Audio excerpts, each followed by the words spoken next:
here to talk about the importance of mobile and how to prioritize issues. And so for my background, I have worked with a number of mobile companies, both small and large, and figuring out how to improve the mobile experience to increase revenue.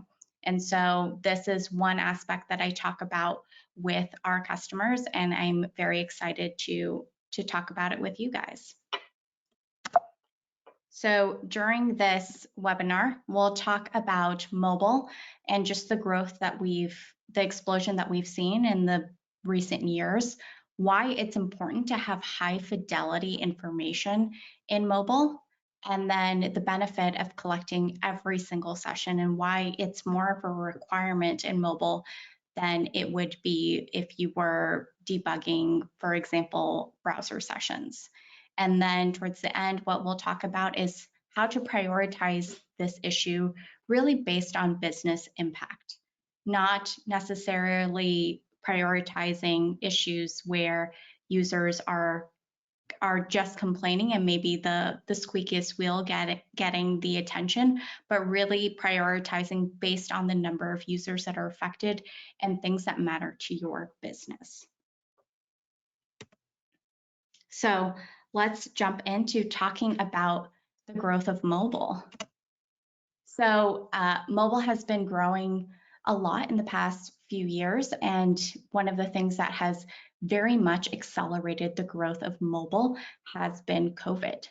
So for Android and iOS app revenue, it's increased 30% year over year. And we've seen a lot of our customers who are working with mobile apps experience an unexpected rise in the number of sessions that they were getting, but also a sustained increase in mobile traffic. So now that things are calming down, they are still seeing the benefits of the mobile users, so the higher engagement and more people just using the mobile app. During this time, I think a lot of people didn't expect such a large influx of users onto mobile. And so what ended up happening was a lot of our customers had a lot of things that were breaking because it was not necessarily, they were not necessarily prepared to start to see this very fast transition from web to mobile.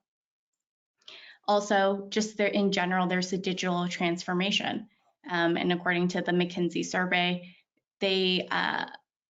digital or digitally enabled products have accelerated by 7 years. We are definitely seeing in the past year, the percentage of revenue that is coming from mobile has surpassed web, and that it is growing very quickly.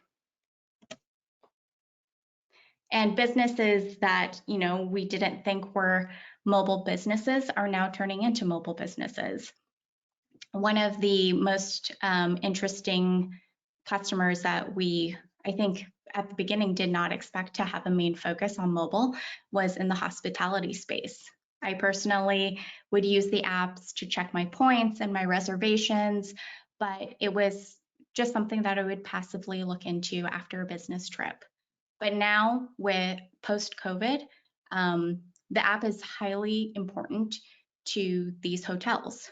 What they're using the apps for is contactless entry into the rooms so that people can check in, not have to interact with anyone, and then be able to open the rooms with their phones. And mobile has become key to their business.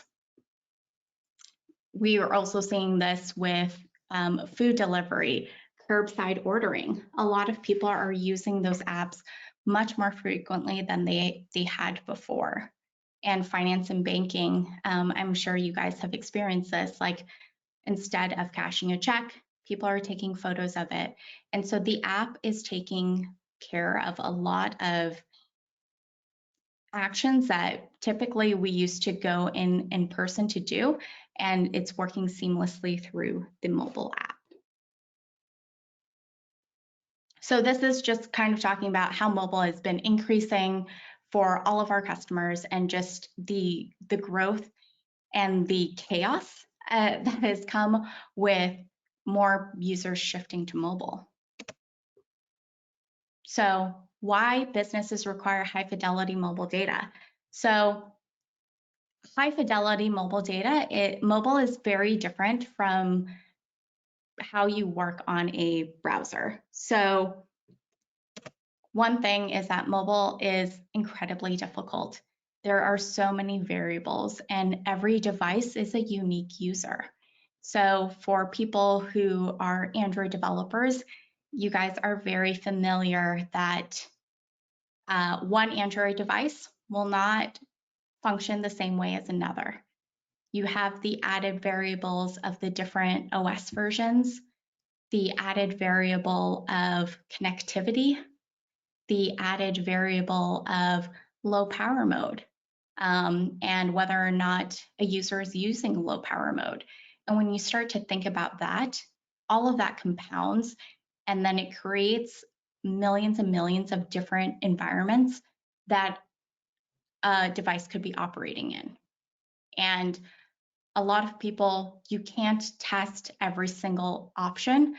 And so it is very difficult to track down what's causing an issue if you don't know the variables that are contributing to it. There's also increasing competition. There are dozens and hundreds of thousands of new apps that are released each month. And you're seeing that a number of companies that previously didn't have much competition have had growing competition, and really where they are focused is engagement on the mobile app. The last thing is that users demand a seamless mobile experience. So previously, where people are able to tolerate slow page loads, people on their phone are not. So when someone is playing with an app or using an app to purchase something, as soon as there is a slow load time, people will lose their interest and move on to something else. They may switch to Instagram, they may switch to another competitor, or they may just check their email. So the expectations of users on mobile is much higher than it would be in other avenues. They have less of a tolerance for waiting. So if you include a ton of variables, a lot of uniqueness, growing competition, and highly demanding users, it's an extremely difficult space to work in. So, and the tooling is not sufficient. So the tooling isn't sufficient because historically people have focused on crashes and error logging as well. So for the most part, crashes affect maybe 0.1% of all sessions, which is 1 in 10,000. Error logs maybe affect less than 2% of your mobile data. So if you're taking that information and you are trying to assess what the user experience is like, you're only taking a look at the fraction of what users are experiencing. What we found is as businesses grow, they are not able to clearly define all of the issues that people experience. It's not as cookie cutter or clean cut as saying, this user crashed, here is a stack trace, let's fix it. People are complaining about poor performance. They're complaining about slow load times or blank screens or pressing buttons and not seeing action. And because the current tooling only looks for crashes and explicit error logs, there's a lot of data that is missing. So if you're only looking at 2% of the sessions, how do you know what issues are affecting your users and how many users it's actually affecting if you're not capturing that data? They can't, with only looking at 2% of the data, mobile teams aren't able to investigate kind of general complaints. And some of the complaints are very vague, but very valid. I personally have worked with, I have had apps on my phone that it becomes painful when I try and make a purchase. And I may try 2 or 3 times, but if it fails or if it's slow, I just move on and maybe I don't buy the item at all. And these are not necessarily the things that people are monitoring. They're monitoring for crashes, and maybe if there is an explicit error during the purchase flow, but they're not monitoring how slow that process is and how many people drop off and maybe never return. And what is the technical component to it? The current tooling isn't really comprehensive. You have different teams for different aspects of the application. So you have a tool for crashes, then you have a tool for networking and a tool for logging. But in mobile, because all of these things are happening at the same time, you're working with, for example, an ads SDK. You are working with an analytics SDK, and you are also working within the Android or iOS operating system. You kind of need to piece all of that information together to understand what is happening. Your developers only know what's happening within their code. And a lot of apps are leveraging analytics tools and ad SDKs to help, one, track what's happening, and two, make revenue. But your mobile developers have no visibility as to what is happening there. So if you don't have all of the information, like your error logs mixed in with your networking, mixed in with your crash reporting, you're not getting a full picture about what could potentially affect the performance of your app. And because most tooling has been focused on backend, it doesn't quite translate well into mobile. On backend, you can track errors, networking, and you can kind of have them siloed and sitting in different spots.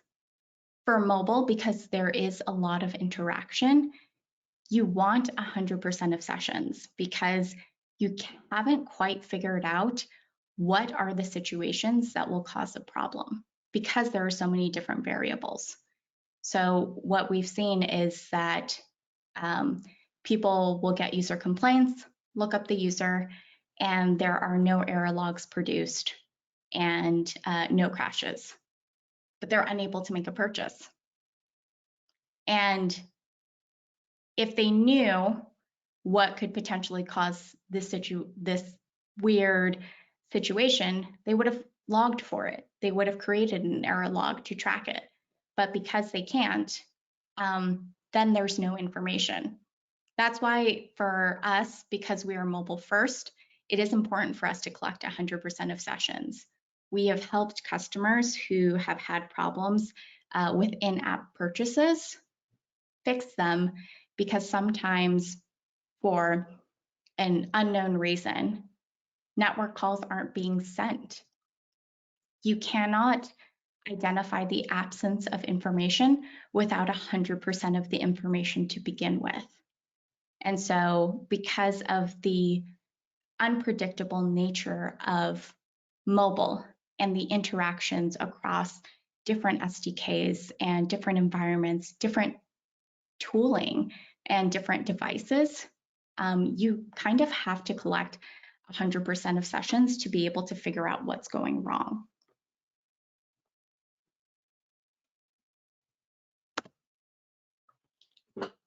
So what do businesses want for mobile data? They want to be able to take a look at an issue and then understand what's really causing it. How do I fix this? They don't want to patch it because it makes your code brittle, and then the next time you release a feature, maybe it still breaks. Want to be able to prioritize, to understand how many users does this affect, and does it affect something that we actually care about? For example, a failing third-party network call may have no user impact. Maybe the user doesn't even notice it. But if a third-party error is causing users to crash or for screens to be frozen, that is something that you want to prioritize because because it does have a business impact. It may reduce engagement or the time that people spend in the app.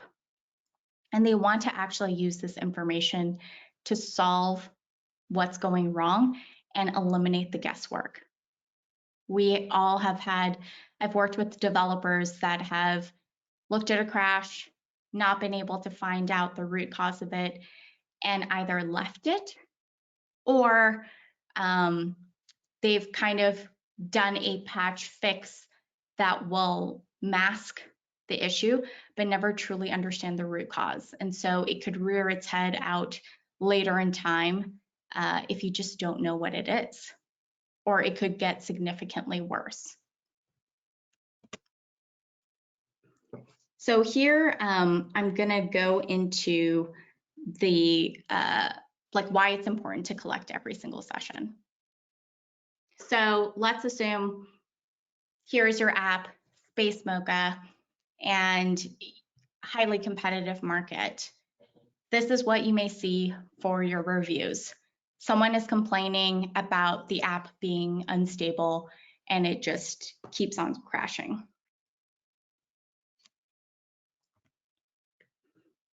So here's what we'll normally see, and I've seen this a lot.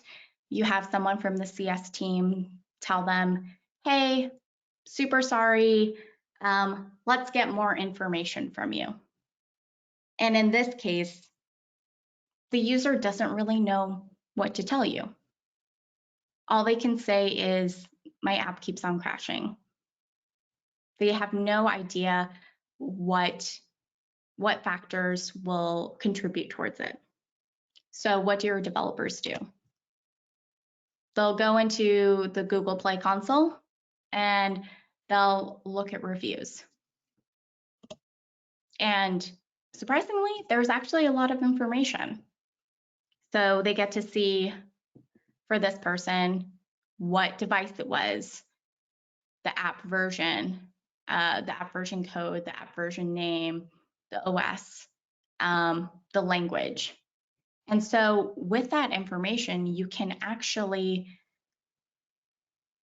kind of figure out what's happening within our tool. So if you are, again, this is to highlight the review that you really want to hone in. And if you were to use Embrace, what you would do is you would filter for that particular device, app version, build, OS, and has a crash. That way you can actually address that person's exact problem. You don't have to guess and make this very general overarching statement of the app is crashing, I don't know what, but it seems like it's a problem.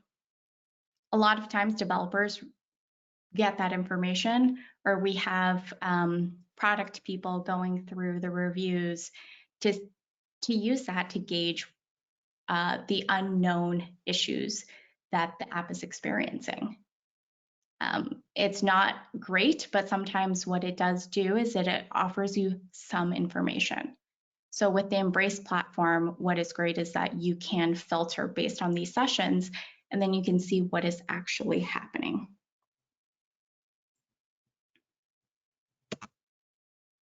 And this works for any case. So it's not just crashes. You could filter for my screen was frozen. And for us, what I typically look for if someone complains about that is I'll look for the device, the app version, the build, but also see when someone has force quit the app, which takes a good amount of effort to do, especially on Android. And so if someone's trying to kill the app, that means that they're not having a great experience. You can apply this to payment failures, your video won't play, or it can't send a message. And you can look into any of those issues. And so what I want to go into is kind of showing you our user timeline and how you would kind of use this information to figure out what is happening. So this is similar to what we talked about, the Samsung Galaxy A10. And here at the top is what we call a stitch session. In mobile, all of our sessions are interconnected. You may have a crash right here, but information in a previous session may actually contribute to a problem here. Why? We're constantly going in and out of the app. I have a pretty low attention span, so maybe I'm in this Space Mocha app trying to figure out what coffee I want. I'm checking Instagram. I come back, I ask my friend if she wants something, and then here is my session. So this shows all of the information that would contribute towards potentially solving this issue. Then you can see all of the detail in two forms. One is this activity timeline, where you can see all the things that are happening concurrently. So you can start to see, hey, here's this huge block of error logs. Maybe that's something that's interesting. Here are some connectivity switches. Maybe that would affect what's happening there as well. And then here is the complete detail. And this is where it's fun to kind of dig into it. So if this is one where the app crashed, you can see everything that happened to the user. You can see the way that they're connected, whether it's cellular or Wi-Fi, or maybe possibly no connectivity. And also the path, what views that they're entering, and then also what third-party SDKs are triggering. Here, what's very interesting is that you have at the very start, when it enters into the foreground, you have a lot of information firing off. You have here is like use insider. This is branch.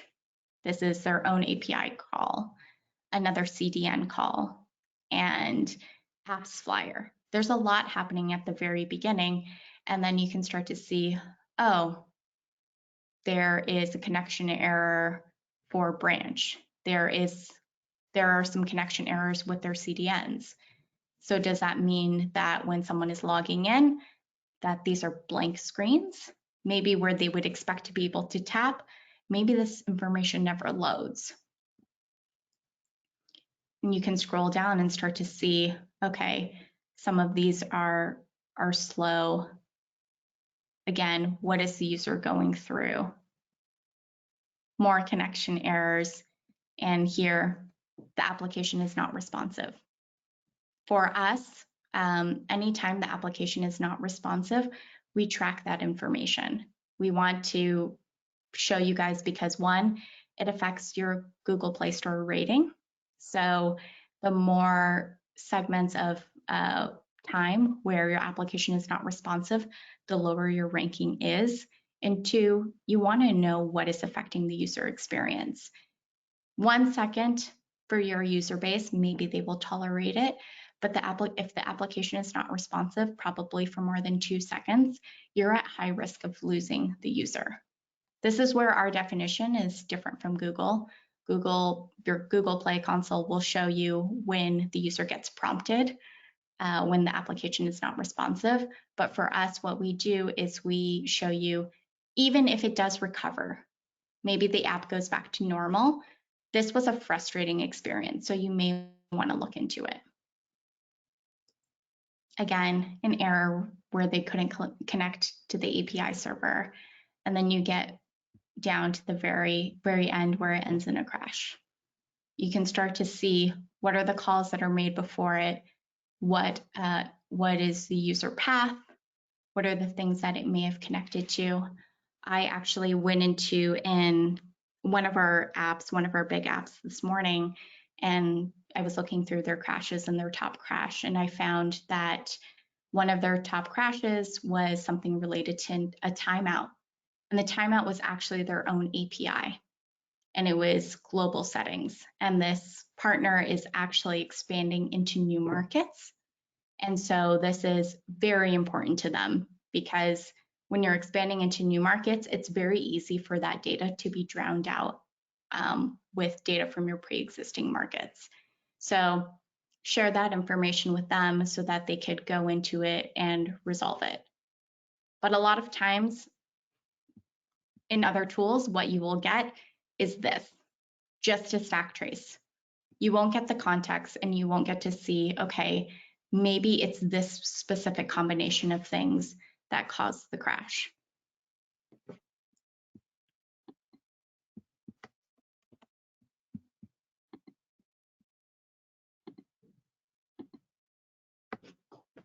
So the next thing I kind of want to go into is prioritizing and figuring out like how you would prioritize these complaints, whether they are reviews or user complaints.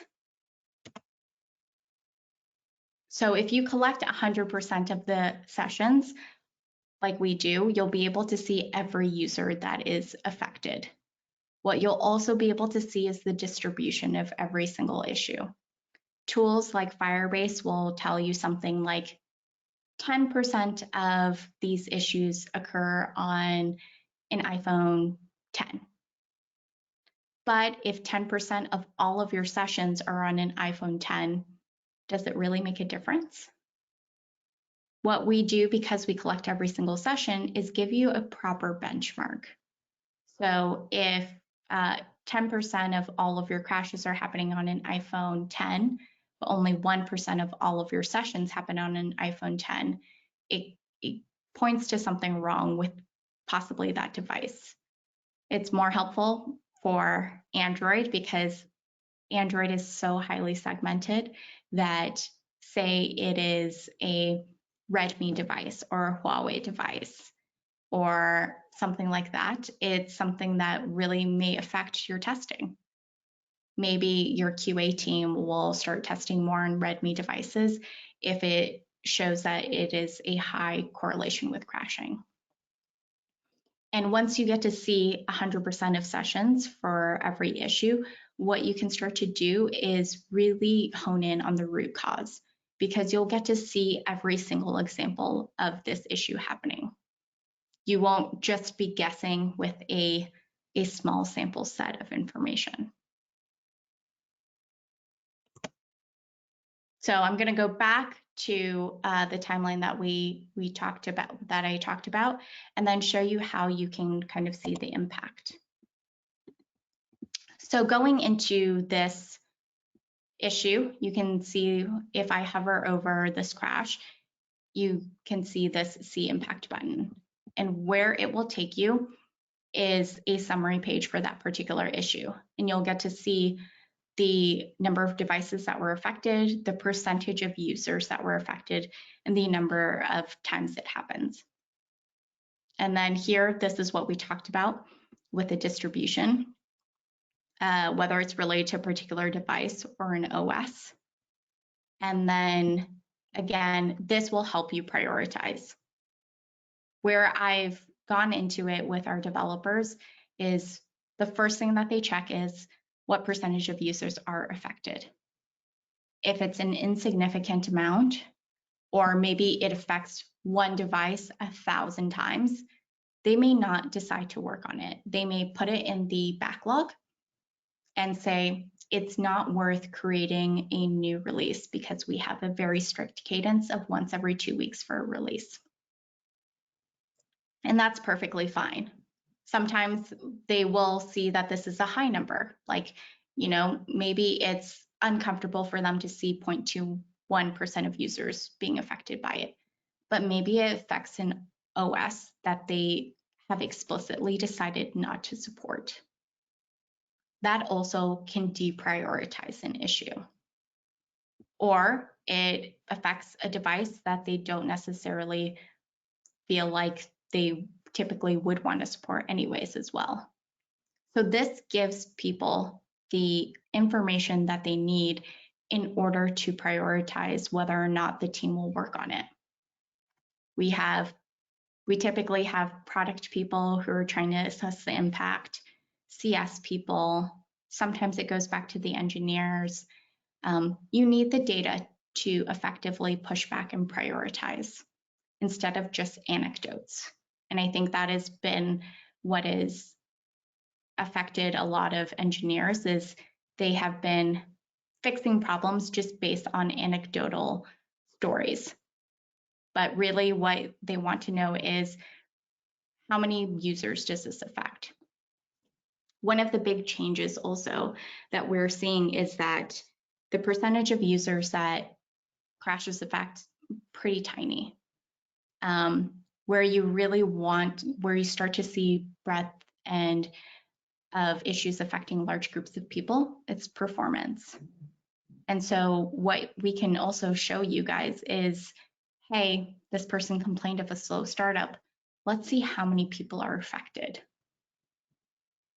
Maybe engineering hours are primarily focused on crashes because it's very easy to identify crashes, but maybe slow startup affects 2 to 3% of your user base.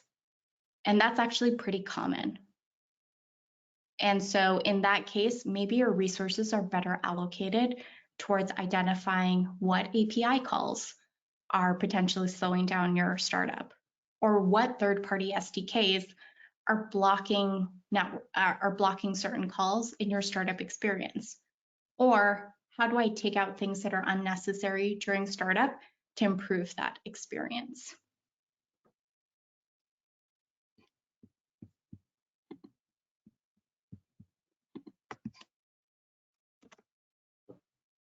So this is where we started. Someone complaining about an issue and CS team not really knowing how to fix it and responding and saying, thanks for letting us know. Please email us. Let's try and get more information from you. Now, what you can do with Embrace is say, hey, I found your issue and the engineering team has actually solved the root cause. You can actually go back to the user and say, we fixed it. Ultimately, what you want to get to is that the engineering team is informed of it as quickly as possible, that you don't have to hear about it through reviews, that you are using tools like Embrace to monitor your crash rate so that as soon as it starts to spike, your team is on it, so that the reviews go from, this is great, they helped me fix a problem, to, I love this app, I never have any problems, because your engineering team is proactively identifying issues and resolving them, and the ones that affect the highest groups, the highest count of users.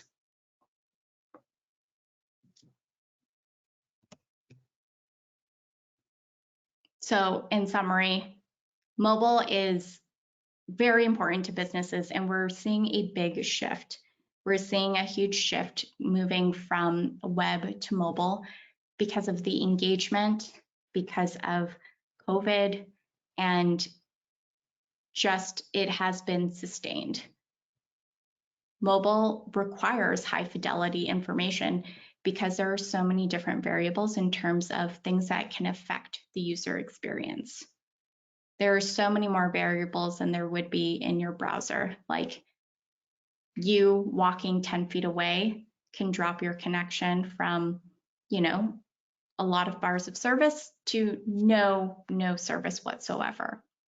And all of those things affect the user experience, and it creates a lot of noise. So if you get a customer complaint where it says the purchase isn't working, you're able to look up the user and see that that person was not connected to the internet. It may just help you say, hey, yes, it would be a problem, but this person wasn't connected to the internet, so it's not actually an issue. That's why all of this information and comprehensive session level data is key to identifying and prioritizing issues. You don't want your engineering team focused on issues that are due to user error. You don't want your engineering team to focus on issues that are affecting populations that you've made a business choice to not support. And you want to tackle the things that have the biggest impact. Even though crashes historically for mobile teams have been very important, it really affects a very few number of users. A lot of times what we're seeing the shift towards is that mobile teams are focusing on performance because they realize things like slow startup actually affect a higher percentage of users. And that is their first interaction. And whenever I work with a company that is in a highly competitive market, that's really the best place to put their resources, is optimizing the startup so that the user can start using your app as quickly as possible. You want to choose tooling that is specific for mobile. For all the things that I just talked about, a lot of these things are very specific to mobile. It's pretty easy when I'm on my computer. If I'm not connected to Wi-Fi, I will get an error immediately. And I've gotten trained to the point of, if something is loading slowly, I check my internet connection, I check that my Wi-Fi is working and that it's not down. But on mobile, you haven't quite gotten users to think about that.